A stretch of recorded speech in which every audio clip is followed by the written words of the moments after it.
नमस्कार. Quick hill आणि ABP weddings प्रस्तुत माझा कट्टा powered by bank of Maharashtra, Chitale उद्योग समूह, चंदूकाका सराफ अँड सन्स प्रायव्हेट लिमिटेड आणि ऑडिओ पार्टनर स्टोरीटेल माझा कट्ट्यावरती आपल्या सर्वांचं स्वागत. मी ज्ञानदा कदम. आयुर्वेद आणि संगीतोपचार तज्ज्ञ बालाजी तांबे आजचे आपले कट्ट्याचे पाहुणे आहेत. आजकालच्या आयुष्यामध्ये लाईफस्टाईल डिसीजेस असा टॅग लागलेल्या हृदयरोग, मधुमेह, उच्च रक्तदाबासारख्या वेगवेगळ्या व्याधींना आयुर्वेदिक आणि नैसर्गिक उपचार पद्धतीनं बरं करण्यासोबत अभ्यास, संशोधन आणि ध्यानधारणेसाठी बालाजी तांबे यांनी लोणावळ्याच्या कारल्याजवळ आत्मसंतुलन ग्रामची निर्मिती केली आणि गेली जवळपास 40 वर्ष हे ग्राम देश-विदेशातल्या नागरिकांना आत्मसंतुलनाचे आणि ध्यानधारणेचे धडे देत आहे. आपल्याकडे घरोघरी आजीच्या बटव्यामध्ये औषध असतात, अंगणातल्या वनौषधींची आपल्याला ओळख असते, पण कुठेतरी याचा आपल्याला विसरही पडतो. पण याच औषधांचं ज्ञान नव्यानं आणि सहज सोप्या पद्धतीनं आपल्यापर्यंत पोहोचवून आयुर्वेदाचं महत्त्व सांगणाऱ्या व्यक्तींपैकी एक म्हणजे बालाजी तांबे. मेकॅनिकल इंजिनियर असलेले बालाजी तांबे आयुर्वेदाचार्य कसे झाले हा प्रश्न अनेकांना पडतो आणि याचं उत्तर आज जाणून घेण्यासोबतच ताणतणावानं व्यापलेल्या आपल्या आयुष्यात शरीरासोबत मनाचा निरोगीपणा कसा जपायचा, सुखी समाधानी आयुष्यासाठी आत्मसंतुलन का गरजेचं आहे याविषयी आपण त्यांना बोलतं करूया. गुरुजी नमस्कार, आपलं मनापासून स्वागत आहे. गुरुजी, आम्हाला सगळ्यांनाच खूप आनंद झाला आहे आज तुम्ही या कट्ट्यावर गप्पांसाठी आलेले आहात आणि तुमच्याबद्दल म्हणजे खूप गोष्टी खरं तर जाणून घ्यायच्या आहेत, ज्याचा पहिला उल्लेख आत्ता ज्ञानदाच्या प्रस्तावनेमध्ये आला की शिक्षणानं इंजिनियर आणि नंतर त्याच्याबरोबर आयुर्वेदाची मोठ तुम्ही बांधलीत. हे म्हणजे हे काही ठरवून झालं, याच्यात काही कन्फ्युजन होतं, म्हणजे तुम्ही करायचं काय होतं तुम्हाला सुरुवातीला आयुष्यामध्ये?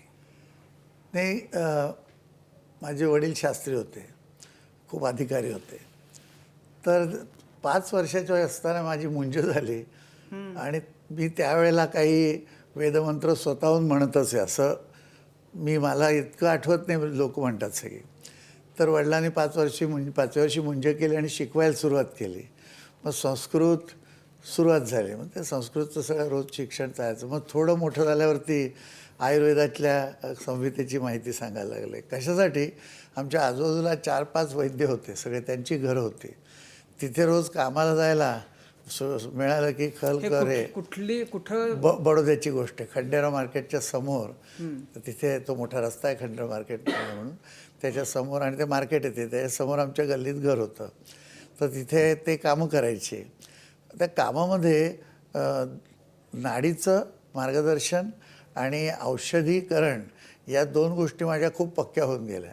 तिथे ते संहिता किंवा जास्त शिकवत नसत काय, पण नंतर औषधांचे फॉर्म्युलेशन्स आहेत ते का केलेत, कसे केलेत ही माहिती सांगायचे वैद्य.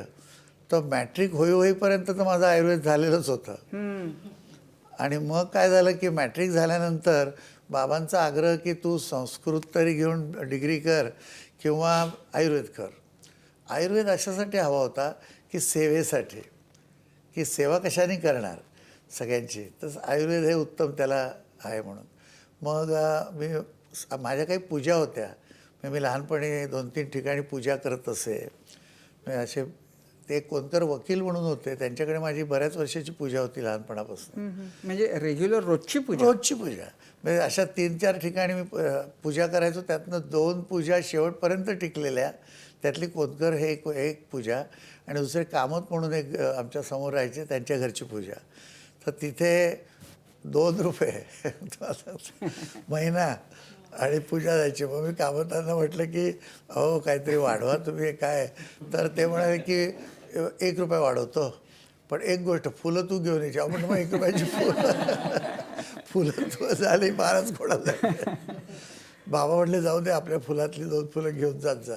सगळ्याचा हेतू काय येतात तशी कोणकरांकडे पूजा. मग त्या कोणकर वकील हे गोधऱ्याला प्रॅक्टिस करायचे आणि त्यांच्या मुलाचं शिक्षण म्हणून ते आधी बडोद्यात येऊन राहिले होते.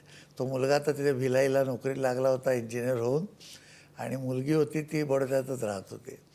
आणि त्यामुळे ते काका यायचे जायचे. काकांनी मला सांगितलं की बालाजी, तुला आयुर्वेद आणि हे सगळं बरोबर आहे, पण 4 पैसे आणि उपजीविका हवी का नको आहे. आत्ता आयुर्वेदाला एक पै मिळत नाही, सगळे डॉक्टर. आणि मला माझ्या डोळ्यासमोर दिसत होतं आमचे वैद्य, त्यांची एकूण परिस्थिती. म्हणजे एका वैद्यांच्या मुलाला तर पैसे फीचे नाही भरले म्हणून काढून टाकले शाळेत काही दिवस. म्हणजे अशी कंडिशन, त्याच्यावर फीला पैसे नाहीत. तर काका म्हणले की तुझं आयुर्वेद झालं आहे, संस्कृत झालं आहे, ते केव्हाही करता येईल, तू आता इंजिनियर हो, आत्ता देशाला इंजिनिअरिंगची गरज आहे. मग म्हणले की म्हटलं बाबा आमचे ऐकायचे नाहीत. ते म्हणले पालक म्हणून मी सही करतो आणि माझा मुलगा इंजिनियर झाला, त्याचा इथे बोर्ड पडला आहे, तो तिथे भिलायला निघून गेला, कंपाऊसपासून सगळं आहे. तेव्हा बाबांना कळायचंच नाही आपल्याला इन्व्हेस्टमेंट काही नको, इथे आहे घरात सगळी, ती वापरतो. आणि ते जायचे यायचे, त्यामुळे काकी जायच्या तेव्हा घर अभ्यासाला बसायला असं करून नंतर रात्री मी झोपायला तिथे जायचो, जेव्हा रिकामं असेल तिथे, कुठेतरी घरात त्यांच्या पाहिजे म्हणून. दूध आणायचं, कामं असायची त्यांची. मी पूजेच्या बरोबरीने ही सगळी या करायच्या गोष्टी, पण त्याला काही मला अडचण नसायची त्याच्यात. तेव्हा काय पातेलं घेऊन दूध आणायला जायचं, बाटल्या नव्हत्या ना. तर त्याच्यातनं मी इंजिनिअरिंगला ॲडमिशनला गेलो आणि इंजिनियर झालो बडोद्यामध्येच. बडोद्यामध्ये. तर मी जेव्हा गेलो, मला हवी होती ॲडमिशन सिव्हिलला. ते म्हणाले देशाला गरज आहे तर धरणं बांधतात आहेत. मी त्याला सांगितलं प्रिन्सिपॉल, तेव्हा मदन म्हणून होते, म्हटलं की मला सिव्हिलला ॲडमिशन फॉर्म भरला. मग ते म्हणाले की तुझं वजन किती, तुझी उंची किती, तर तुला हे धरणावर काम उभं राहायला जमणार आहे का? त्यापेक्षा तू मेकॅनिकल इंजिनियर हो. मी त्याला तुला second preference mechanical, third preference electrical, fourth preference textile असं असायचं त्यावेळेला मार्काच्या ह्याने. तर माझे मार्क चांगले होते, पण ते म्हणले तुला मेकॅनिकलला द्या. म्हटलं मेकॅनिकलला द्या. म्हणून मी मेकॅनिकल इंजिनिअरला गेलो डिप्लोमाला. आणि डिप्लोमा करून डिप्लोमात पहिल्या 10 मुलांना डिग्रीत ॲडमिशन मिळायची, तर त्या 10 मुलात येऊन मला डिग्रीत ॲडमिशन मिळाले. मग BE केलं मी. अशा तऱ्हेने मी BE इंजिनियर झालो. पण आयुर्वेद तेव्हाही चालूच होता, 5-6 वर्ष जी ही सगळी होती. आणि त्याच्या बरोबरीने भिक्षुकी असायची. म्हणजे मी सगळ्या पूजा सांगायचो. वडपौर्णिमेला वडावरती पूजा सांगायला बसायची. इंजिनिअरिंग सुरू असताना सुद्धा? हो, संस्थान सुद्धा. मी तेव्हा माझं केस नसायचे, लहानपणा शेंडी असायची ना. तर ते मी इंजिनिअरिंगला आलो तर NCCत ॲडमिशन घेतली. तर ते इन्स्पेक्शन होतं, पहिलं इन्स्पेक्शन. आणि ती नवीन प्लॅटून उघडली होती इंजिनिअरिंगची बडोद्यात आमच्या कॉलेजला. तर ते पाहायला इन्स्पेक्शनला यायचे. सकाळी एकदम ते कॅप्टन मला म्हणले की अशी टोपी हे आपल्या चकोटी ठेवून तुला काही बरोबर नाही, so you hide your self till the inspector goes. म्हटलं हे काय बरोबर नाही आहे. मग म्हणे की मी तर बाजूला जाऊन उभा राहील. आमच्या इथे इंजिनिअरिंग कॉलेजला खूप सारं ॲन्शंट आर्किटेक्चरसारखं आहे ते. बडोद्यात सगळं सयाजीराव महाराजांनी केलेली कॉलेजेस, जुनी बिल्डिंग. थांबलो कुठेतरी खांबाच्या मागे. पण मी म्हटलं हे बरोबर नाही. मग तेव्हापासून मी केस वाढवायला सुरुवात केली. मला गरुडेश्वरी जाऊन परवानगी घ्यायला लागायची महाराजांची. म्हणजे टेंबेस्वामींचे माझे हे आहे, दत्त महाराजांची दीक्षा. त्यामुळे तर तिथे बाबा म्हणले ते तू हो म्हणतात का पहा, मग काय ते कर. त्याप्रमाणे मी केस वाढवले. आणि गमत असायची, सगळे केस वाढलेले सुरू झाले. NCC नीट. आणि महाराजांची पुण्यतिथी आली टेंबेस्वामींची बाबा म्हणले केस वाढलेल्या माणसाला मी तिथे यायला सांगणार नाही. ते आमचे बाबा धर्माधिकारी होते, तिथले सगळे नियम पाळायचे. आता काय करायचं, बाबा संध्याकाळच्या गाडीने, त्या जवळच होतं, म्हणजे छोटी गाडी होती एक बडोद्याला लहान, तर त्या गाडी रेल्वे, त्याने ते गेले. मी आता म्हटलं हे काही बरोबर नाही झालं. सकाळी उठलो, जाऊन कट्ट्यावरती तिकडे मार्केटजवळ सगळे न्हावी बसलेले असायचे, तर तिथे जाऊन काढले पुन्हा सगळं आणि गेलो तिथे गरुडेश्वरी. बाबांना तर आश्चर्य वाटलं, पण त्याच्यापेक्षा मी पुन्हा कॉलेजला आल्यावर ते म्हटलं अरे हे काय केलं पुन्हा. आतावर म्हणे इन्स्पेक्टरचं असं नाही काय, ते दरवर्षी म्हणे हे बरोबर नाही आहे, टोपी नीट बसणार नाही. म्हटलं टोपी तर बसते काय नाही. मग म्हणे की म्हटलं आता वाढवतो, आता नाही कापणार पुरा. मग तेव्हापासून मी केस वाढवलं आहे. NCCमध्ये मी C सर्टिफिकेट केलेलं आहे. आणि त्या C सर्टिफिकेटमुळे मी इंजिनियर झाल्या मला सेकंड लेफ्टनंटचं कमिशन आलं, कारण चायना वॉर सुरू होती त्यावेळेला. तर मी घेतलं नाही अर्थात ते, म्हणजे मी रुजू नाही झालो. तेव्हा मी दुसरीकडे सुरू केलेलं काम. आणि म्हटलं जाऊ दे आत्ता, नाही ते सैन्यात नाही जात आता. आणि त्याच्याने एक मला फायदा NCCचा काय झाला की कुठल्याही परिस्थितीत कुठेही कसंही असलं की हार्डशिप. पण कॅम्पमध्ये आम्ही वर्षाला कॅम्पला जायचो 2दा, कुठेतरी कॅम्प टाकायचे.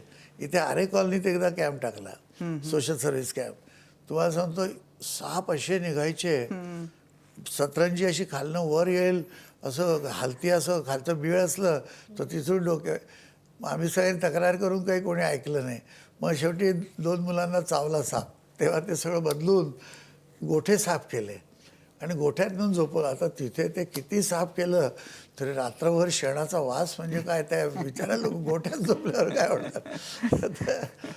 पण माझे खूप कॅम्प्स झाले आणि त्याच्यातून एक वेगळं डिसिप्लिन आणि वेगळं जो धैर्य, आणि मला हे असं वाटलं की आपण काहीतरी करतोय देशासाठी सुद्धा, बरं वाटायचं. तर इंजिनिअरिंगबरोबर माझं NCC झालं, आयुर्वेद चालूच होतं. त्याच्या बरोबरीने मी मग ज्योतिष हे सगळं काय असतं, या सगळ्या अलाइड विद्या आहेत ना, तर त्या सगळ्या एक एक करून घेतल्या होत्या. तर बेस झाला होता. मग कुठेतरी फायनल आहे म्हणून एक दीक्षा असं असायचं की आमच्या इथे मोठे हे होते ज्योतिषी बडोद्याला. तर बाबा म्हणले एकदा त्यांच्याकडनं दीक्षा घे, मग त्या पुढे आपल्याला ज्योतिष तुला करता येईल. तर आम्ही ठरवला दिवस, तर ते त्या दिवशी नव्हते. मी बिल्लीमऱ्याला नोकरी होती माझी, तर मी तिथून खास बडोद्याला गेलो. तर बाबा म्हणले ते तर सकाळी घरी गेलो, त्यांच्या म्हणलं नाही आहेत ते, घ्यायला जावं लागलं त्यांना. मग आता काय, बाबा म्हणले बस. पाटी पेन्सिल काढली आणि बाबांनी कुंडली कशी मांडायची याची दीक्षा देऊन टाकली मला. आणि तेव्हा म्हणजे हेच माझं ज्योतिष, तेवढा मी अभ्यास केला. तर अशा एक त्याच्यातनं गोष्टी सायमल्टेनियसली घडत राहिल्या. आणि मी 62ला पास झालो. 62, 63, 64 आणि 64ला मी पुण्याला आलो. तिथे टाकायची म्हणले मोठा कारखाना, ते लोक म्हणाले, म्हणून मी पुण्याला आलो. पण तिथे टाकला तर खरा बॉबींचा कारखाना, पण तो पुढे चालवला नाही फार दिवस. 69ला माझाही एक व्यवसाय सुरू केला मी. आणि 84पर्यंत मी ती नाही 82पर्यंत नोकरी केली. त्या ह्याच्यात नोकरीने माझा धंदा केला. तो काय व्यवसाय होता? मी व्यवसाय सुरू केला इंटिरियर डिझाईन फर्निचरचा. मला लाकडाची माहिती होती आणि म्हटलं की दुसरं तर पैशाशिवाय करायला काही नव्हतं. इंटिरियर डिझाईन आम्ही माझे एक मित्र होते आळवेकर म्हणून, त्याच्या घराला मागे गॅरेज होतं, म्हणजे एक कंपाऊंड वॉल आणि एक बाजू दुसरी बाजू कंपाऊंड वॉल, म्हणजे 2 भिंती झाल्या. इकडनं तिकडनं पत्रे लावले, वरनं पत्रे टाकून ते म्हणले तुम्ही इथे सुरू करू शकता वर्कशॉप. तिथेच सुरू केलं वर्कशॉप. ते पार्टनर होते आळवेकर म्हणून. आणि त्या गंमत अशी त्या आळवेकरांची, त्यांनी येऊन मला रात्री घरी आले, मला म्हणलेले मालक तयार झालेत, मागचं जे गॅरेज आहे ते तुम्ही घ्या वापरायला, तिथं तुम्ही सुरू करा. तर आता आपण धंदा सुरू करू. आणि उमिल इंजिनच नाव ठेवतं. म्हटलं अहो उमिल कुठून काढलं तुम्ही? एकदम हरकत नाही म्हटलं, मला ओमसारखं वाटतंय तर चालेल आपल्याला, पण तुम्ही उमिल काय आणलं? तर म्हणजे माझी मुलगी आहे मोठी उज्ज्वला, मधला मुलगा मिलिंद आणि त्याच्या खालची मुलगी लक्षणा. तर त्यांची नावं घेतली. त्यांनी मला विचारलं की तुम्ही म्हणाला नाहीत का माझ्या मुलांचं काय? मला काही एवढं नव्हतं त्याच्यामध्ये. मी नंतर एक जोडधंदा काढला, जैनील. म्हणजे माझी 2 मुलं आहेत ना, संजय आणि सुनील, तर ते जैनील आणि त्याच्यानंतर ह्या धंद्यामध्ये सुरू झालं. मग ते आळवेकर आहेत, त्यांनी काही वर्षांनी ठरते कोल्हापूरचे होते. मग त्यांनी काही वर्षांनी 2 वर्ष काम केलं मला वाटतं, आणि म्हणे की मी आता कोल्हापूरला जातो, तुम्ही चालवा हा धंदा. ते गेले सोडून. त्यांच्या त्या मागच्या गॅरेजमध्ये दुसरं कोणीतरी तिथे राहायला कोणीतरी आलं. मग मी ते तिथनं उचलून रास्तापेठेत नेलं आणि मग मी एकटाच राहिलो पार्टनर. त्याचा पार्टनर म्हणजे काय, ते गेले म्हणून मी एकटाच राहिलो. आणि तो धंदा मी बरेच वर्षी केला. पण त्याच्यातून नंतर मी खूप डेव्हलप केलं. पॅटर्न्स बनवायला सुरुवात केली, इंडस्ट्रीयल फर्निचर बनवायला सुरुवात केली. एक वेळ अशी होती, टेल्को जेव्हा इन्व्हेस्टामध्ये नवीन आले, इन्व्हेस्टा विकत घेतलं ना टेल्कोने, आणि पिंपरीला सुरू झालं. प्रत्येक 10 स्क्वेअर फुटाला माझी एक वस्तू असायची. मग लेबर एम्प्लॉयमेंट म्हणजे मी 100 माणसं कामावर ठेवली आणि ज्या ज्या कारखान्यांना सकाळी माणसं एक्स्ट्रा लागतील तिथे ती सप्लाय करायची. हा धंदा सुरू केला. टेल्कोती जायचे, फॉर्माएकात जायचे, कुपर, अशी सगळीकडे माणसं तिथे पिंपरीला आमच्या पुण्यात. पण म्हणजे म्हणजे एका काय वयाच्या 25मध्ये येईपर्यंतच तुम्ही इतक्या वेगवेगळ्या गोष्टी तुमच्या करून झाल्या होत्या, बघून झाल्या होत्या. तुमचा पत्रिकेचाही अभ्यास होता. तर आपलं भविष्य नंतर ह्या क्षेत्रामध्ये आहे हे तुम्हाला लक्षात आलं? मला माहिती होतं. मला मिशन माझं माहिती सांगितलेलं होतं. बाबाही म्हणायचे मला, म्हणजे सांगायला हरकत नाही, बाबा आमचे 36व्या वर्षी त्यांचं लग्न झालं, मुलगीच मिळेना. म्हणजे कुठे तेव्हा त्यावेळेला 36 वयाच्या मुलाला कोण मुलगी देणार ना, लहानपणी लग्न व्हायची.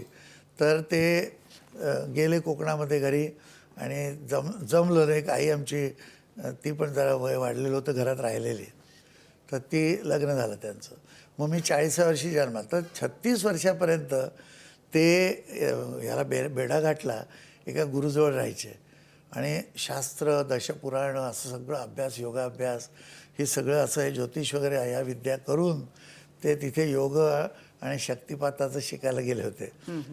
मग त्यांनी शक्तिपात म्हणून त्यांना ज्या वेळेला त्यांनी बसवलं समोर, त्यावेळेला त्यांना एकदम लक्षात आलं की हे टेंबेस्वामी महाराजांच्या, त्यांचे सीताराम महाराज म्हणून भाऊ होते, त्यांची दीक्षा आहे यांना. मग ते म्हणाले की अरे लोकनाथ तीर्थ नावाचे स्वामी होते. तर तिथे बाबांना त्यांनी सांगितलं तू जा, लग्न कर आणि तुझा पहिला मुलगा मला जोडीत दे हे काम करायला. असं तर बाबा म्हणायचे की तुला हे असं असं काम करायचं, असं म्हणजे एक सांगितलेलं होतं.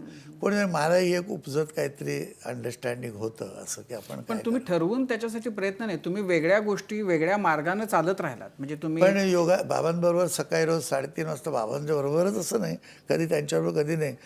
झोप एकदम कमी, म्हणजे 4 तास 3.5 तास झोप. 3:30ला उठलं की चालायला जायचं, शेण गोळा करायचं, फुलं गोळा करायची, असं सगळं येता म्हणजे चालतं. तर तेव्हा बडोदर लहान होतं जरा त्या मनाने, तर यायचं असं सगळं काम होतं. हे मी म्हटलं तसं इकडचं सगळं अंग होतंच. सूर्यनमस्कार 120 घालायचे, असं सगळं करायचं. तर माझी आणि भिक्षुकी तर सगळी होतीच, वेदाचं चालू होतं सगळं अध्यायन. त्यामुळे हे पुढचं काम आहे ते कर. पण हे काकांनी मध्ये पैसा आपल्याला हवा म्हणून जे मला इंजिनियर केलं, त्याच्या आधी तुम्हाला आश्चर्य वाटेल की मार्केट आहे आमच्या इथे खंडेराव म्हणून, जे म्हटलं भाजी मार्केट, सकाळी सगळी गर्दी यायची.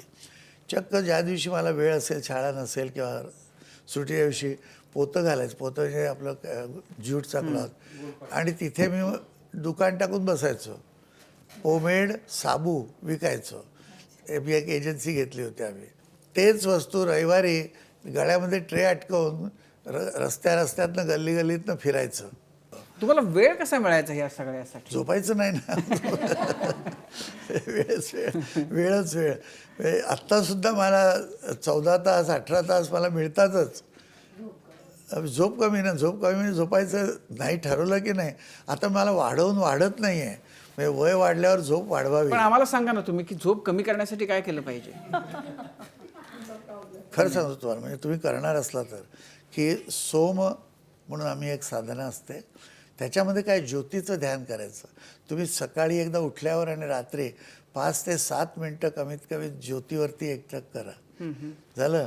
आणि तुम्ही झोपण्यापूर्वी ज्योती ध्यान झालं की अंथरुणावर पडल्यासुद्धा तुम्हाला येणारं कुठलंही गाणं, स्तोत्र, देवाचं नाव काहीतरी 1-10 मिनटं घ्यायचं, झोपायचं. एकदम झोप कमी व्हायला लागेल. तर मी लोकांना असं म्हणतो की तुम्ही सोम साधना केली नाही, रात्री तुम्ही म्हणता की ज्योतीचं ध्यान 2 वेळा करायचं, सकाळी आणि रात्री. म्हणजे झोपण्यापूर्वी आणि सकाळी उठल्याबरोबर असं नाही, हातपाय तोंड धुवून झाल्यानंतर. तर दोन्ही वेळेला ध्यान केलं आणि झोपण्यापूर्वी ध्यान संपल्यावर अंथरुणावर होतो ना पण आडवं बसून किंवा झोपून आडवं व्हा आणि 10 मिनटापर्यंत काहीतरी गुणगुणा, म्हणजे अगदी मनातल्या मनात नाही, मग झोप लागते. So you have to little. समजा तुम्हाला रामरक्षा तर येत असेल तर रामरक्षा म्हणा, तुम्हाला नसेल येत तर काहीतरी कविता एखादी असली जी छान कविता आहे, ज्यावेळेस तू ते म्हणा, मग what ever you can sing. तर ते गुणगुणून झालं की झोपून जायचं.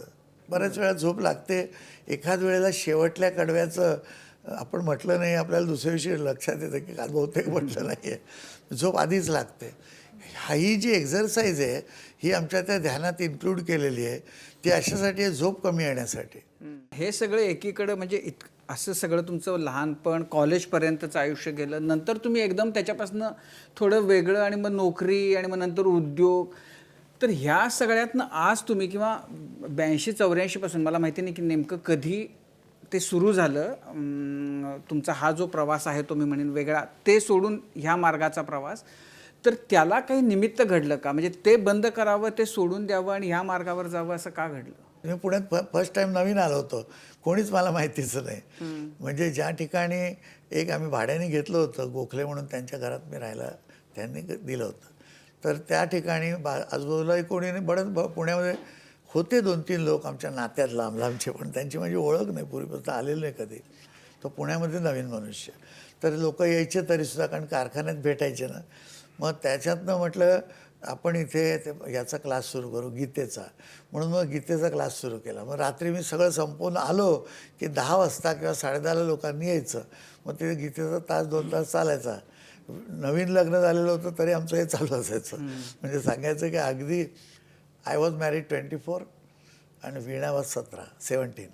वीणा 17 वर्षाची होती. म्हणजे आम्हाला आता 56 वर्ष झाले लग्नाला.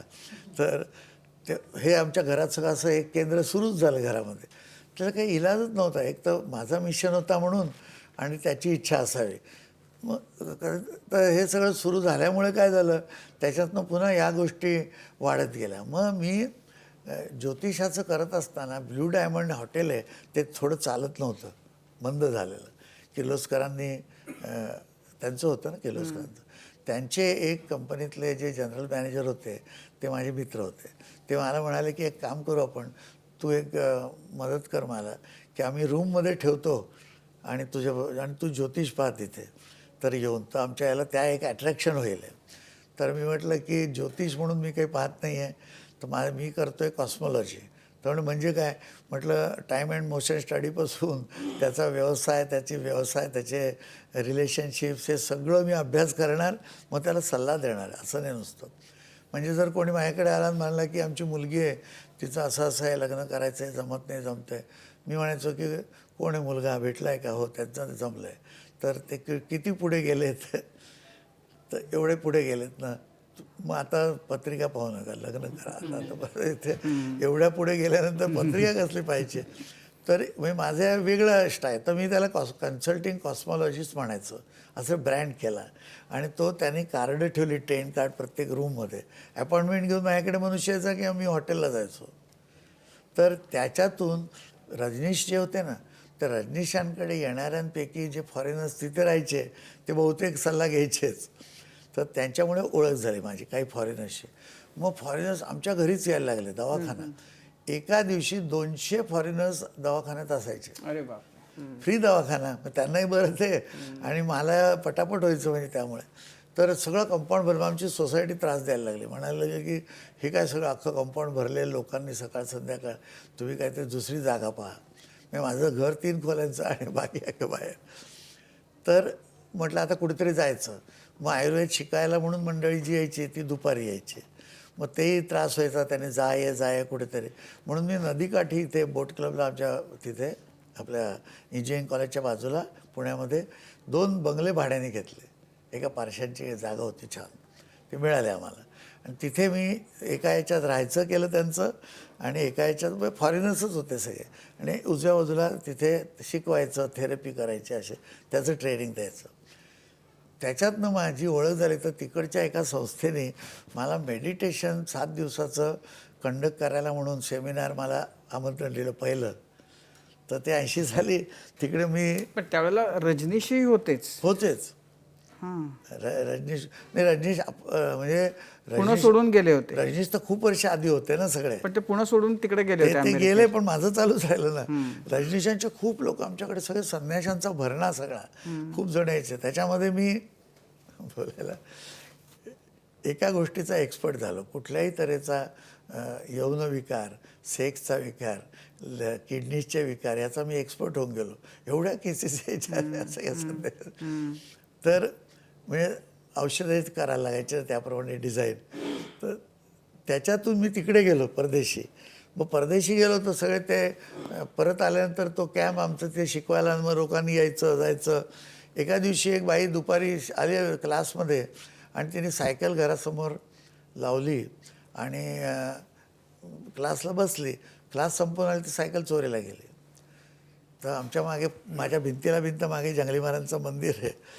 तर मी म्हटलं की हा एरिया तर मंदिराचा एरिया, आणि इथे जायला नको आहे. मग तिला म्हटलं थांब, तुझी सायकल परत मिळेल. मग एक कौल लावला मनानेच म्हणजे, आणि तिला सायकल तर परत मिळून गेली ती. पण तेव्हा असं वाटलं की हे सगळं बरोबर नाही, कुठेतरी एक जागा पाहिजे. सगळ्यांनी उचल खाल्ली, एक जागा पाहिजे. म्हणून मग जागा शोधायला सुरुवात केली. मग 2 वर्ष जागा शोधल्या, सगळे थेट इकडे सिंहगड रोड, इकडनं तिकडनं, आणि तयार बिल्डिंग छोटं पाहावं. माझ्याजवळ पैसे किती, 2 वर्षाची आधीची जी काही नोकरीत धंदा झाला होता त्याच्यावर थोडे जमलेले माझ्याजवळ पैसे. त्यापैकी मी तो जो फ्लॅट होता त्याच्यासाठी आधीच दिलेले 55,000 रुपयात मी एक फ्लॅट घेतलेला. तर त्या फ्लॅटमध्ये काही पैसे गेलेले. मग म्हटलं जागा घ्यायची म्हणजे पैसे पाहिजेतच, पण जागा घेऊन काहीतरी झोपड्या टाकू. मग शेवटी करत करत आम्ही लोणावळ्यापर्यंत मी MTDCत सेमिनार्स घ्यायचो पूर्वी. तर त्या सेमिनार्समुळे आमचं एक सेमिनार होतं तिथे गेलो. तर सकाळी बाहेर उघड्यावर घ्यायला लागायचं योगा. तर ते आणि नदीकाठी होतं ते. तर म्हटलं इथे जागा मिळेल तर बरं आहे म्हणून तिथे विचारायला सुरुवात केली. त्यातनं आम्हाला जागा मिळाली. 4 एकरचा पहिला मी प्लॉट घेतला. बायकोचे दागिने गहाण ठेवले आणि जे होते ते पैसे करून घेतले. आता मोकळीच जागा. म्हटलं साफसफाई करून झाडं लावा सावलीला. आपल्याला आत्ता काही घरं बांधायला पैसे नाहीत, पण एक तरी काहीतरी मंदिर बांधू जिथे ध्यान आणि हे करता येईल. मग त्याप्रमाणे आम्ही हे केलं. राहायला सगळे बंगले भाड्याने घेतले MTDCचे. पेशंट पण MTDC ठेवायचो आम्ही. म्हणजे वर्षाच्या यानेच भाड्याने घेतले, त्यामुळे ते स्वस्तातही आम्हाला द्यायचे. ते MTDC डिस्काउंट करायचे. मी बंगल्यात राहायचो. असं आम्ही 89पर्यंत मी MTDCत राहत असे. आणि इकडे डेव्हलप केला. जो पैसा येईल तो इकडे घालून डेव्हलप केला आश्रम. तर म्हणजे आश्रम कसा झाला किंवा कसं होतं आहे याची एक गंमत आहे ही सगळी. बरं, संगीत हे आमच्या इथे चालू असायचं. माझे प्रयोग केले. मी संगीतावर खूप रिसर्च केलेला आहे आणि त्याच्यातून मी हिलिंग म्युझिक डेव्हलप केलेलं. तर फाटक म्हणून एक मोठे म्युझिशियन तुम्ही नाव ऐकलं, ते अमेरिकेत गेले. आता गेले मला वाटतं ते आमच्या बाबूजींचे मित्र. तर बाबूजी ते दोघं येऊन राहायचे. मी एक असा 4 फूट उंचीचा स्पीकर बांधलेले 2, आणि ते शेतात जे कल्वर्ट असतात ना त्या अशा मोऱ्या बांधलेल्या त्याच्यावर 2 ठेवून दिलेले.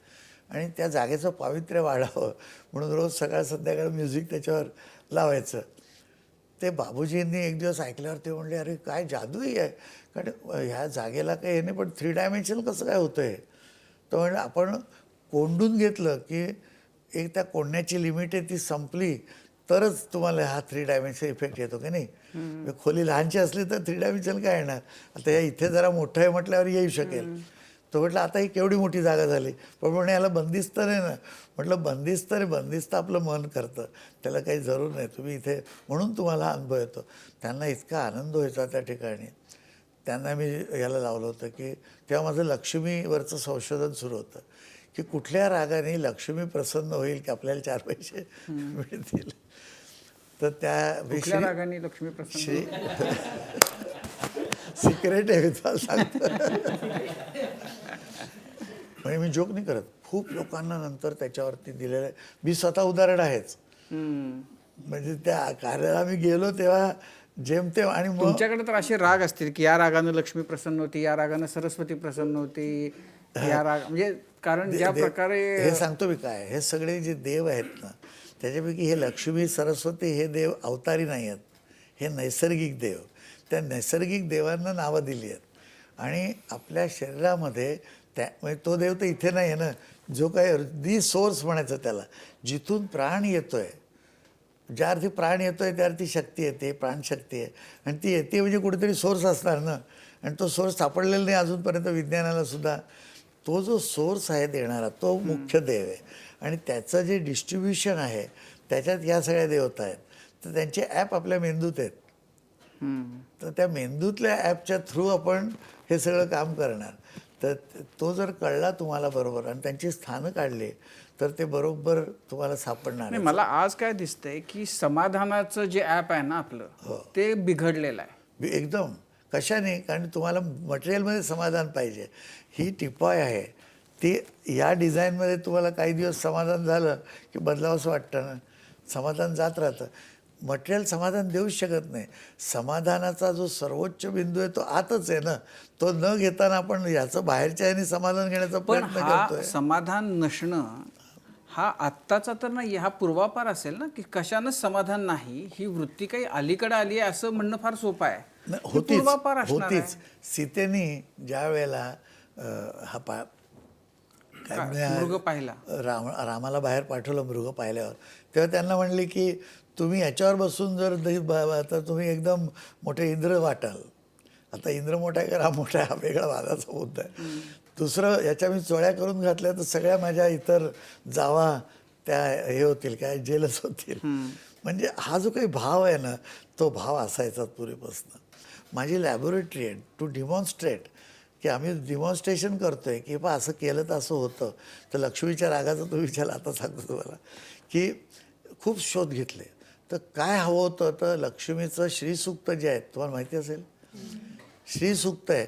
तर त्याच्यामध्ये अश्वपूर्वाम रथमध्याम हस्तिनाद प्रबोधिनीम असं एक सूक्त आहे, म्हणजे अशा ओळी आहेत. तर असं की लक्ष्मी निघाली आहे तिची स्वारी, आणि त्याच्यामध्ये हत्ती आहेत आणि घोडे आहेत आणि हत्ती ओरडतात आहेत. हे काय वर्णन आहे. तर ते ह्याच्यामध्ये म्हटलं हे काय म्हणून राहिले. एक दिवशी मला बोध झाला त्याचा, की अश्व म्हणजे संस्कृतमध्ये काय की नंबर सांगायचा असेल तर आत्मा हा एक आहे म्हणून आत्मा सांगितलं की एक म्हणतो तो. असं घ्यायचे असतं, संख्यावाचक शब्द आहेत सगळे. तर अश्व 2 पूर्वाम, रथ मध्याम, म्हणजे रथ 2, अश्व जो आहे तो दैवत आहे. 2 मध्यम घ्यायचे, रथ मध्यम, रथ म्हणजे 2, काय 2 चाकावर असतं. हस्तिनाद प्रबोधिनीम, निषाद जो आहे त्याने तिचं प्रबोधन होतं आहे. मग सगळ्यांना सांगायला सुरुवात केली. त्या फाटकवीरांनाही सांगितलं, भीमसेनजींना विचारलं, किंवा असा काही राग आहे का की ज्याच्यामध्ये निषाद वादी आहे त्याचा, किंवा त्याचा मत होता. इकडे तिकडे तिकडे नाही, सगळे कोणाला काही राग माहितीच नाही. मग आम्ही काय सुरू केलं, आमच्याकडे निरदा नावाची मुलगी, ती तिथनं स्विस मुलगी आहे ती येऊन इथे राहिली होती. ती तिथे संगीत शिकून आली. मग तिला मी रोज बसून म्हणायचो वाजव, काहीतरी नोट वाजवाय त्याच्यातले, आणि मी त्याच्यावर बघायचं गाऊन श्रीसूक्त. असं करता करता करता करता श्री राग जो आहे किंवा दीप राग आहे ते त्याच्या जवळ आले, सापडलं मला तर की त्यांच्या जवळ येते, पण त्याच्याने सुद्धा होत नाही आहे काम. मग काय एक लिहून काढलं त्याच्या जवळ असं, आणि त्या रागाप्रमाणे ते श्रीसूक्त म्हणायला सुरुवात केली. आणि मग ज्याचा कोणाची अडचण आहे, कोणी आलं विचारायला, त्याला म्हणजे की तू हे ऐक, CD करून टाकली त्याची, आणि ते म्हटलं ही तू CD ऐक आणि काम होईल तुझं. असे करत करत करत करत तो राग मला सापडला श्रीचा, आणि त्याचं सूत्र त्याच्यातच होतं. अश्वपूर्वाम रथमध्याम हस्तिनाद प्रबोधिनीमध्ये अथर्व शीर्ष जे आहे ना, ते तुमचा ब्रेनचा व्हायरस तुम्ही कधी काढायचं, कॉम्प्युटरवर बसलो की आपण व्हायरस प्रोटेक्शन आधी हे चालू करतो की नाही. तर सकाळचं जे दोष आलेले आहेत ते संध्याकाळी घालवायचे, रात्रीचे दोष सकाळी घालवायचे. श्रीसूक्त अरे त्या अथर्वशीर्षात लिहिलं आहे, आणि त्याच्यामध्ये सगळं म्हणजे वर्णन पाहिलं तर अनेकांनी, आज आत्ता परवा आमच्याकडे एक कॉन्फरन्स झाली, म्हणजे मी आत्ता एक पुस्तक लिहिलं आहे, गॉड एक्झिस्ट, डू यू. अच्छा, त्याचं नाव आहे की तुम्ही आहात की नाही विचार करा. देव तर आहे, उगाच देव नाही आहे करू नका, देव आहे मी सिद्ध करून देतो तुम्हाला. ह्याच्यामध्ये हा व्हायरस काढण्याचं अथर्व शीर्ष आहे. एकदा सकाळी म्हणायचं, एकदा संध्याकाळी म्हणायचं, आणि मेंदूला शुद्ध ठेवायचं. नाहीतर गोळा 1 2 3 4 झाले, एका पॉईंटला असं येईल की नंतर तुम्हाला पटणारच नाही बाकीचं काही, कारण your virus is more strong. आणि हे जे व्हायरस आहेत जे सायकोलॉजिकल, ते ह्या आमंत्रित केलेले आहेत, त्यातनं आता हा चालू आहे व्हायरस. म्हणजे आपण त्याच्यावर उपयोग करायचा, त्याच्यावरती काय म्हणूया, त्या व्हायरसला आपण लस शोधू, औषधं घेऊ, मांस बांधू, काय सगळं करू, परंतु तो जाणार नाही, कारण आमचा मेंदूतला व्हायरस गेला तरच तो जाईल. त्याची रिॲक्शन येते. आयुर्वेदामध्ये सांगितलेलं आहे की असा जनपदोध्वंस होईल जर असं केलं नाही तर. तांबे सर, तुम्ही आयुर्वेदाला लोकप्रिय करण्यात तुमचा खूप महत्त्वाचा वाटा आहे. म्हणजे आयुर्वेदाचे उपचार तुमच्यामुळे मोठ्या प्रमाणात लोकप्रिय झाले. पण आत्ता म्हणजे हा जो कोरोनाचा काळ आहे गेल्या 1.5 वर्षाचा, त्यात मात्र आता सरळ सरळ 2 भाग झालेले दिसतात आहे.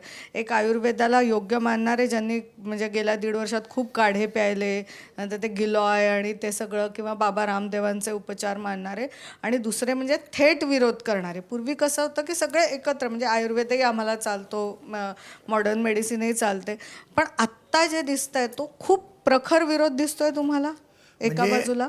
आता काय झालंय, हा जागतिक आहे ना, तर आता जर्मनीमध्ये त्यांना आयुर्वेद, आमचं जर्मनीत सेंटर आहे, तिथेही पंचकर्म सेंटर आहे आपलं. आणि जर्मनीत मी गेले 40 वर्ष जर्मनीत 3 वेळा वर्षातनं मी जात होतो. आता या वर्षात गेलोच नाही अख्खा. तर म्हणजे माझी त्यातला परिचय आहे. तिथे आम्ही एक MOU केलेला आहे संशोधनासाठी, तिथेही प्रयत्न केलेला आहे. तर जर्मनीमध्ये त्यांना आयुर्वेद हवा आहे.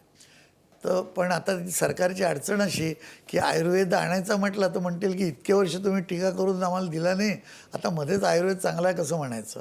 म्हणून त्यांनी जेनोमिक्स शब्दाला आयुर्वेद जोडून अशी एक ब्रँच केली आणि त्याचं संशोधन फ्रँकफुर्टला संस्था आहे मोठी, ते चालू आहे काम.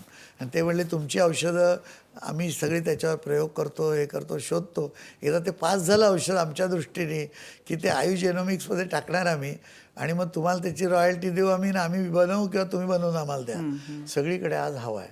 तर जगभर आता डिमांड म्हटली तर जे आयुर्वेदाच्यामुळे ज्यांना नुकसान होणार आहे ते उभे राहिलेत आत्ता की आता ह्याला पुढे नाही येऊ दिलं तर प्रॉब्लेम आहे. मी 1 वर्ष मला स्वित्झर्लंडमध्ये एका हॉस्पिटलनी आम्हाला 1 वर्षाचं कॉन्ट्रॅक्ट दिलं संतुलनला, की आमचा अख्खा फ्लोअर एक त्यांनी माल देऊन टाकला, कमी रिकामा केला त्यांनी. तुम्ही तुमचे पेशंट ठेवा सगळे, तुमचे म्हणजे पेशंट ते ठेवायचे, ते थेरपी आम्ही द्यायच्या सगळ्या. आणि आयुर्वेदिक थेरपी सुरू केली बरं का सगळे. पूर्ण पंचकर्म नाही, परंतु पंचकर्मातले जे काही विभाग करण्यासारखे होते ते सगळे म्हणजे बस्ती असायच्या, मसाज असायचे, बाकी वरचं जे कर्णपुरण वगैरे जे काय असतील ते करायचो, औषधं आम्ही द्यायचो. तर ते अख्खा हे केला, इतका उत्तम स्वाद हे मिळाला. तिथल्या एका मेडिकल स्टोअरमध्ये आम्हाला औषधं नेऊन तिथे आम्ही विकत नव्हतो, ती ठेवायला लागली कारण की लोक तिथे औषधं घ्यायला जायचे. नंतर 1 वर्ष ते फॅन्टॅस्टिक चाललं. मग म्हणे की आता आपल्याला हे बंद करायचं, तुम्हाला आम्ही 1 वर्षाचंच कॉन्ट्रॅक्ट दिलेलं, बंद करून टाकलं. त्यांनी नाही सांगितलं. मग आमचे डॉक्टर परत, मी इथनं डॉक्टर पाठवलेले बरोबर, थेरपिस्ट पाठवले होते आणि राहत होतं तिथे आम्ही आणि मी जायचो सारखा. तर ते बंद केलं. मग मला काही कळेल ना. मग काही दिवसानंतर मला एक त्यांच्यातला मोठा सिनियर डॉक्टर भेटले. ते म्हणले की आमच्या मीटिंगमध्ये चर्चा झाली की जर आता ही पॅथी आणि असं जर आयुर्वेद आहे बरोबर म्हटलं तर आयुर्वेदाचे डॉक्टर आले तर त्यांच्या इथे काय कॅन्टॉन्मेंटचं बजेट आहे, समजा 1 करोडचं बजेट आहे, ते असलेल्या सगळ्या डॉक्टरांमध्ये वाटलं जातं. तर आता आम्ही एक अजून आयुर्वेदाचे 10 डॉक्टरमध्ये ठेवले तर सगळ्यांचे पैसे कमी होतात. असं त्यांनी ते कमी केलं, म्हणजे त्याला प्रमोट करायचं म्हणून सोडून दिलं. आता इथे तुम्ही रामदेवजी बाबा फार मोठे झालेत, म्हणजे त्यांचं सगळं व्यापक झालेलं आहे आणि ते बोलतात आहेत काय वगैरे त्यांच्या याला, त्यामुळे शब्द आहे. मला कोणी विचारायलाच येत नाही, म्हणजे काय तक्रार म्हणून नाही. म्हणून रामदेवजी बाबांचं तुम्ही नाव घेताय. आम्ही काय केलं की फेब्रुवारी महिन्यामध्ये ज्या वेळेला मला कळलं की असं काहीतरी होतं आहे तिकडे, त्यावेळेला करोना असं नाही, तेव्हा काहीतरी साथ येते आणि काही चाललं आहे.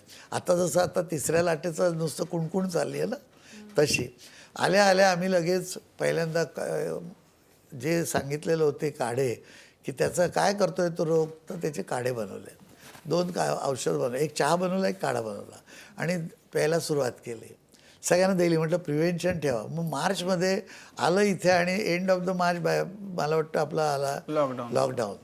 तर त्या लॉकडाऊनपर्यंत आमचं खूप हे झालं. मग त्याच्यात मी काय केलं, जगभरचे जे त्या वनस्पती होत्या त्याचं सिंगल हर्बचं जे संशोधन झालं होतं त्याचे पेपर उपलब्ध असतात, ते सगळे मिळवले आणि त्या पेपरमध्ये शोधून काढलं की मी जे म्हणतोय ते त्याप्रमाणे घेतलेलं औषध बरोबर आहे का, त्याचं प्रपोर्शन किती आहे का, हा इन्ग्रेडियंट काढून टाकायला आत्ता जरूर नाही आहे. आणि ते तसं करून हे चहा आणि ते कन्फर्म करून FDAला दिलं, FDAचं सँक्शन घेतलं आणि द्यायला सुरुवात केली आम्ही सगळ्यांना. तर सॅन-अमृत म्हणून चहा आहे आणि फॉर्म्युला K2 म्हणून काढा आहे. काढा कडू आहे, चहा चहासारखा आहे, मस्त. तेव्हापासनं आजपर्यंत आम्ही दुपारचा चहा सेंटरमधनं बंद करून सॅन-अमृतच देतो. त्याच्याबरोबरीने तेव्हा जे पेशंट अडकले होते त्यावेळेला माझ्याकडे इस्रायल, स्वित्झर्लंड, लंडन तिथले पेशंट अडकले, त्यांच्या फ्लाईट्स बंद झाल्या, तर त्याला जाता येईना, ते राहिलेले. तर त्यांनी बरंचसं सगळं ऐकलं. त्यांच्या एकाच्या तर घरी बायको हॉस्पिटलमध्ये गेली लंडनमध्ये करोनामुळे. तिकडे असे त्या पेशंटचे काही नातेवाईक आजारी पडलेले, त्यांना जाता येईना. पण ते जायचं म्हटल्याबरोबर इथनं त्यांनी भरपूर औषधं बॅग भरून घेतली आणि घेऊन गेले ते सगळे. तिथे हॉस्पिटलवाल्यांनी त्यांना काही प्रतिबंध केला नाही, द्या औषध. 4थ्या दिवशी बाहेर पडले, माझ्याकडे व्हिडिओ आलेले त्यांचे. तर आम्ही इथे काय विचार केला की इथे आपण याला मान्यता घेऊ. हॉस्पिटलला गेलो आणि हॉस्पिटलला म्हटलं की आमचे संशोधन तुम्ही करून ट्रायल करून द्यायची 100 लोकांवरती. तर एवढा खर्च तेवढा खर्च सगळा खर्च 35 लाख रुपये. काय आम्ही ॲडव्हान्स भरला आहे का 35 लाख पूर्ण भरलेत मला माहिती नाही, मुलाला माहिती असतील. पैसे भरले. अगदी झालं, मग चर्चा केली की तुमचा प्लेसिबो दिसणार कसा, कारण तो तसाच दिसायला पाहिजे, नाही तर काय होईल ह्या पेशंटला कळेल की अरे मी तर वेगळं पित होतो, आमच्या इथे असं नाही चालणार, प्लेसिबो दिला तरी वाटायला पाहिजे तेच औषध. मग त्याच्यावर आम्ही काम केलं. शेवटपर्यंत एथिकल कमिटीने पासच केलं नाही, आजही पास झालेलं नाही. पैसे पडलेले आहेत. संशोधनच पूर्ण होऊ शकलेलं. संशोधन म्हणजे त्यांनी करायला घेतलंच नाही. ते तयार त्यांना माहिती आहे केलं तर बरंच होणार आहे, कारण की त्यांना हे सगळं आम्ही आधी उत्साहाने सांगितलं की असं सायंटिफिक केलं आहे, हे पेशंट बरे झाले, हा व्हिडिओ ऐका, हा लंडनहून आलेला, हे बघा इथे एवढे पेशंट आहेत. ज्या पेशंटनी डायरेक्टली येऊन असं सांगितलं की आमच्याकडे असं असे सिम्पटम आहेत आणि करोनाचं आहे, परंतु आम्ही अजून गेलो नाही आहे, त्याला औषध काय घेऊन गेले ते बरे झाले, इथे ते इथलेही पेशंट होते. पण करोनाच्या पेशंटला ॲडमिट करायचं नाही आणि करोनाच्या पेशंटला ट्रीट करायचं नाही, असं एक काहीतरी सर्क्युलर काढल्यानंतर ट्रीट कसं करणार. आपण हे अगदी ठामपणे सांगताय की आयुर्वेदानं गोष्टी बऱ्या होतात, आयुर्वेदावरती विश्वास ठेवा. आपल्यासारख्या तज्ज्ञ मंडळींचं सुद्धा गेल्या 1.5-2 वर्षामध्ये आपण हेच म्हणणं ऐकलेलं आहे. पण मग अजूनही असं का होतं की थेट विश्वास 100% विश्वास बसत नाही. मान्यता मिळण्याच्या बाबतीत अगदी सरकारी पातळीपासून इतर पातळ्यांपर्यंत आपल्याला उदासीनता पाहायला मिळते. आयुर्वेदावरती विश्वास न बसण्याचं कारण नेमकं काय वाटतं? म्हणजे आपण जो मटेरियलवरती म्हणजे पैशावरती इतका विश्वास वाढवला आहे की असं वाटतं की कोट्याधीश झालो म्हणजे आता मला काही चिंता नाही. कोट्याधीश झालं नाही झाला की बायको डायव्होर्स घेते ना अर्धे पैसे ती घेऊन जाते. तिथून सुरुवात होतो प्रॉब्लेम. अजिबात मुळात पैशाने काही आपण सगळं जिंकू ही समजूत आहे आणि तो पैसा गोळा करायचा असल्यामुळे अर्ध्या अडचणी त्याच्या आहेत. हे तर आपल्याला सगळ्यांना मान्य करावं लागेल की पैशापायी हे सगळं होत नाही आहे. तर आयुर्वेद मी मगाशीच सांगितलं की आयुर्वेद आला रे आला की सगळे काही मी म्हणून आता सरकारने काय केलं की आयुर्वेदिक डॉक्टरांना प्रॅक्टिस करायला परवानगी. त्याच्यावर ऑब्जेक्शन आलं की आयुर्वेदाने असं नाही करायला पाहिजे कारण त्यांनी हे शिकले नाहीत. शिकला नाही, मला ऑपरेशन मला कोणी हातात चाकू दिला तर मला कापता येतो का, आंबा कापता येतो, छातीवर कोणाच्या चाकू कापता येईल का मला, तर मी कसं काय करीन. त्यांनी परवानगी दिली तरी मी काय ऑपरेशन करणार आहे का, मी इंजेक्शन देणार आहे कुठे. आता त्यांनी दिलेल्या इंजेक्शनमध्ये सुद्धा चुका होऊन प्रॉब्लेम झालेला आहे. ते सरळ जिथे जायचं त्या ठिकाणी न जाताना जर इंजेक्शन आतमध्ये कुठे दुसरीकडे शिरलं तर होतोच प्रॉब्लेम. म्हणजे कोणाच्या चुका होत नाहीत असं नाही. औषधामध्ये त्रुटी आहेत, ते हे काय देत होते ना औषध खूप सगळीकडे हां रेमेडाईज, तर नंतर ते बंद केलं ना. म्हणजे तुम्ही इतक्या दिवस दिलं कशासाठी मग. पण ह्याला कोणी विचारायला नाही. पण आयुर्वेदाचं त्याला ट्रायल घ्या म्हटलं, ते म्हणतात मनुष्य मेला तर काय करणार. अरे तसाही मरूनच जाणार तो एक दिवशी. आणि केला ना इन्शुरन्स केला ना मी, तो जो करायचा असतो तो, आणि नाही मरणार. आता जेव्हा मी राष्ट्रपतींना ट्रीटमेंट केली होती ना आपल्या शंकरदयाळजी शर्मा, तर पहिल्यांदा जेव्हा मी गेलो तेव्हा त्यांचे 3 डॉक्टर्स आणि काय सगळं खूप बाहेरच ॲम्ब्युलन्स उभ्या असायच्या सगळ्या. तर ते म्हणे की हे पहा, तो डॉक्टर मला म्हणे बाजूला, अंगाला हात लावायचा नाही, जे काय करायचं ते दूर बरोबर करा. अरे मी म्हटलं मी थेट उठून आलो इथपर्यंत आणि आता तुम्ही मला जर असं सांगितलं की, तर म्हटलं मी परत जातो. उगाच म्हटलं माझा टाईमपास कशाला करायचा. त्यांना विचारून या तुम्ही की ते अंगाला हात लावलं तर चालेल का नाही. तर म्हटलं तू मला, ते म्हणले माझे वडील आयुर्वेदिक डॉक्टर होते, आयुर्वेदिक वैद्य होते आणि त्या आमच्या घरात आयुर्वेद होता, त्यांना जे करायचं ते करू दे, तुम्ही तेव्हा आत येऊ नका. मग त्याने बाहेर येऊन मला नुसतं एवढंच सांगितलं की हे याच अलाउड. म्हणजे सांगायचा हेतू काय की अशा तऱ्हेने जर तुम्ही एकसारख्या रिस्ट्रिक्शनच करून ठेवल्या तर पुढे काय होणार ना. म्हणजे हे जेव्हा हे सगळं आयुर्वेदाचं तुमचं काम उभं राहिलं आणि आता बघतो ते असं की खूप वेगवेगळे म्हणजे महाराष्ट्रामध्ये बाळासाहेब ठाकरे असतील, शरद पवार असतील, दिल्लीतले मंडळी नेते असतील, बॉलिवूडमधले लोक असतील, बरेच जण तुमच्या संपर्कात येतात आलेत. काही असे विलक्षण अनुभव त्यांच्याबद्दलचे आहेत की जे म्हणजे तुम्हाला कायमस्वरूपी लक्षात राहतील असे. म्हणजे गमती झालेल्या असतील तेवढ्या काही आठवल्या तर, बाकी असं काही अघटित काही घडलेलंच नाही कोणाच्या. पण इंटरेस्टिंग अनुभव, इंटरेस्टिंग अनुभव म्हणजे मला एक असं आठवतं की कधीतरी शरद पवार आणि बाळासाहेब ठाकरे दोघंही साधारण एकाच काळामध्ये तुमच्या इथं होते आणि त्याच्या मोठ्या राजकीय बातम्या झाल्या होत्या की मग त्यांच्या भेटी झाल्या तिथं, मग ते त्यांना भेटवणारे तुम्ही वगैरे अशा स्वरूपाच्या.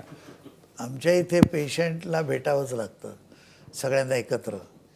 आणि मी घेऊन सगळ्यांना बसतो आणि त्यांचं जे काही त्यांना सांगता येईल तेवढं सांगण्याचा प्रयत्न करतो नेहमी सगळ्याचं. शिवाय त्यांना काय ट्रीटमेंट आहे ते सांगतो, ती औषधं कशी बनवतात ते नेऊन दाखवतो. शरद पवार आमच्या डिस्पेन्सरी, इथे कुठेतरी चित्र येईल का नाही माहिती नाही, डिस्पेन्सरीमध्ये आपले औषध जे बनवतो त्या व्हिजिट केलेले 2-4 फोटो असतील, बाळासाहेबही आलेले असतील, स्वयंपाकघरात गेलेले असतील, सगळीकडचे असतं. कारण आम्ही तसंच आहे. बाळासाहेब तर अगदी आले त्यावेळेला एका तंबूत आम्ही पहिल्यांदा जेवत होतो तेव्हापासून बाळासाहेब येत असत.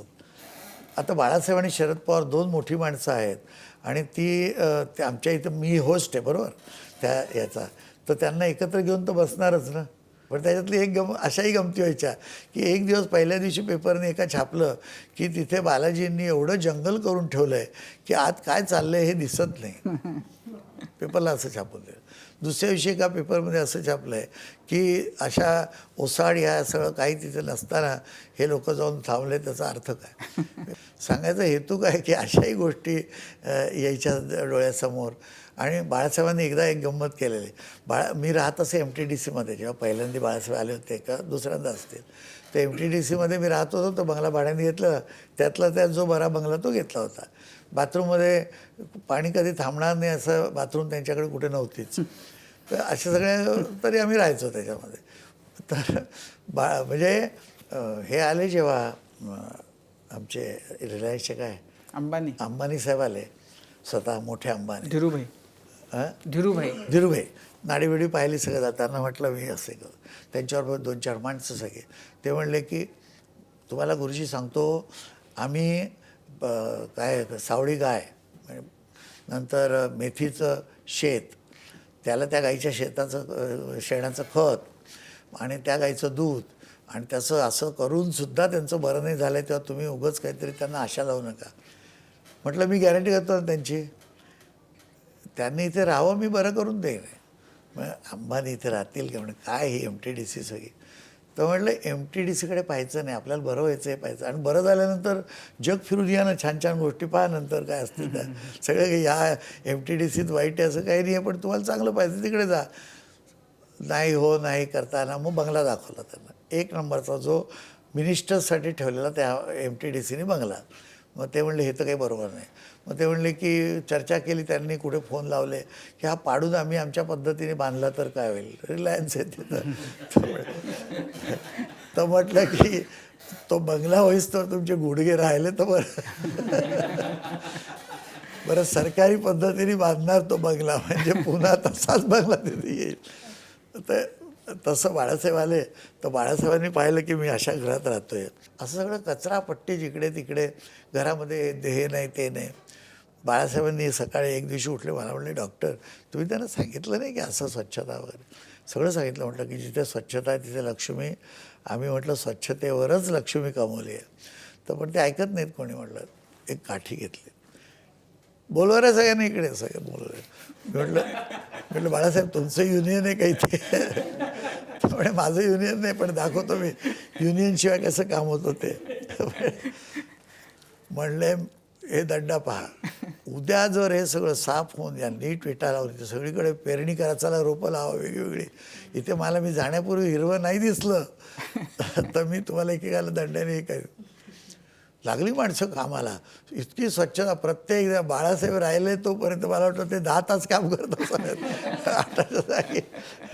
गुरुजी, विषय आयुर्वेदाचा सुरू आहे, त्यामुळे अगदीच इतक्या त्रोटक वेळेमध्ये, कमी वेळेमध्ये हा सगळा संवाद थांबवणं शक्य नाही. बरेचसे असे किस्से आम्हाला आपल्याकडनं जाणून घ्यायचे आहेत की उपचार पद्धती दरम्यान नेमकं काय काय होतं, रुग्णांच्या प्रतिक्रिया काय काय असतात.